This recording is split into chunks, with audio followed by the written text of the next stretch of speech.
नमस्कार दोस्तों, स्वागत है आपका युग चरण न्यूज़ चैनल में। दोस्तों, आपने चोरों की बहुत कैटेगरी के बारे में सुना होगा। कोई बड़ी चोरी करता है तो कोई छोटी चोरी करता है, लेकिन कुछ चोर चोरी की मर्यादा को भी लांघ देते हैं। कोई चोर सामान के साथ चोरी करके नौकरी भी कर सकता है। क्या आपने ऐसा सोचा है? जी हाँ दोस्तों, आज इस वीडियो के अंदर हम आपको भारत के एक ऐसे चोर की दास्तां सुनाने जा रहे हैं जो 2 महीने तक फर्जी कागजात से जज बना रहा और फैसला सुनाता रहा। धनीराम मित्तल एक ऐसा ही चर्चित नाम है जिसका नाम आपने शायद जरूर सुना होगा। यह चोर धोखाधड़ी से 2 महीने तक जज की कुर्सी पर बैठकर फैसला सुनाता रहा। अब ऐसे शख्स को शातिर दिमाग चोर नहीं कहेंगे तो भला और क्या कहेंगे।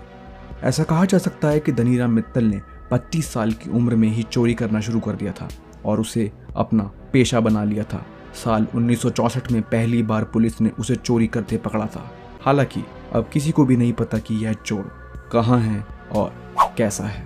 एक जानकारी से पता चलता है कि धनीराम मित्तल ने LLB की पढ़ाई की थी। इसके अलावा उसने हैंडराइटिंग विशेषज्ञ और ग्राफोलॉजी की डिग्री भी हासिल की थी। इन डिग्रियों का इस्तेमाल करके वह गाड़ी चुराता था और उनकी फर्जी कागजात तैयार करके उन्हें बेच देता था। मीडिया रिपोर्ट के अनुसार धनीराम मित्तल भारत में कारों की चोरी करने वाला सबसे बड़ा चोर है। उसने 1000 से ज्यादा कार चोरी करके बेची हैं। खास बात यह है कि धनीराम मित्तल दिन में ही चोरी करता था। चोरी के इतिहास में धनीराम मित्तल सबसे ज्यादा बार गिरफ्तार किए जाने वाला पहला और इकलौता चोर है। आखिरी बार उसे साल 2016 में चोरी करते गिरफ्तार किया गया था। हालांकि वह पुलिस को चकमा देकर भाग गया था। कहते हैं कि धनीराम मित्तल अभी तक करीब 1000 से ज्यादा गाड़ियां चुरा चुका है।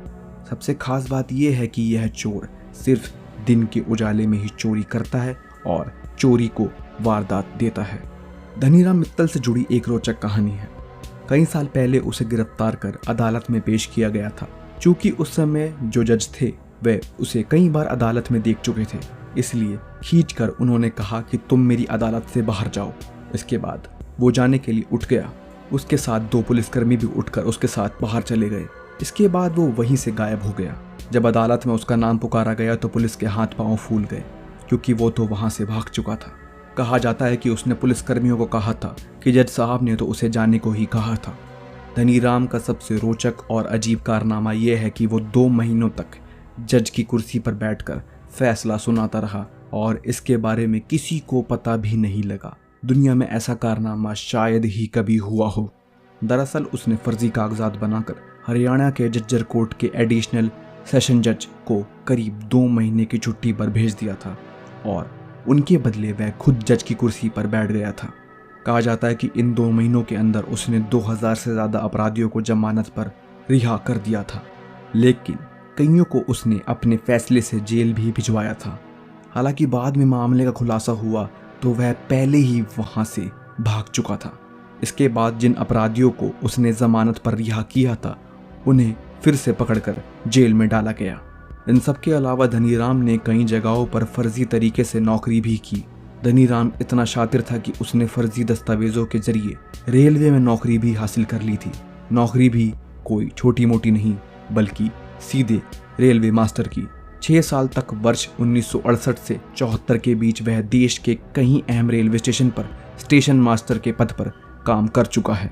आखिर आप कब तक अपराध से बच पाएंगे? इसके साथ भी वही हुआ।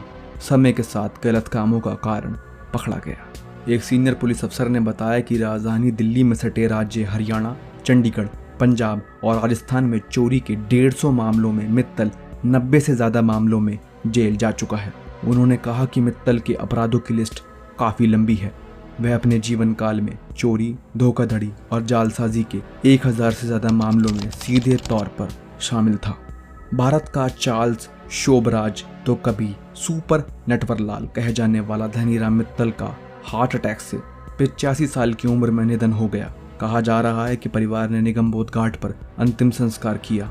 बेशक धनीराम अब इस दुनिया में नहीं है, लेकिन उनके अहिंसक कारनामों की लंबी लिस्ट अभी भी है।